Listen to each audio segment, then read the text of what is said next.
జియామీ remedy phone వాడుతున్న వారందరికీ ఓ good news. అదేంటో చూడండి. జియామీ రెమెడీ మొబైల్స్ వాడుతున్న వారందరికీ కూడా త్వరలో ఈ ఫోన్ కి సంబంధించిన ఓ ఫీచర్ అప్డేట్ అవబోతోంది.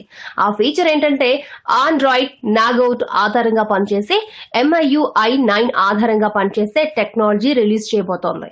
అయితే ప్రస్తుతం కొన్ని జియామీ రెమెడీ స్మార్ట్ ఫోన్స్ కి మాత్రమే ఈ అప్డేట్ రిలీజ్ చేయబోతున్నారు.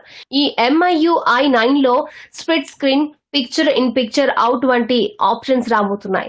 ఈ ఆప్షన్స్ ఆండ్రాయిడ్ ఓలో గలదు. ఈ అప్డేట్ ఈ జూలై మంత్ లో యాడ్ అవనుంది. సో జియామీ రెడ్మీ వంటి స్మార్ట్ ఫోన్ గల యూజర్స్ పండగ చేసుకోండి. ఈ వీడియోపై మీ విలువైన కామెంట్స్ ని మాతో షేర్ చేసుకోండి. అండ్ ఇంకో విషయం, సబ్స్క్రైబ్ చేయడం మర్చిపోకండి.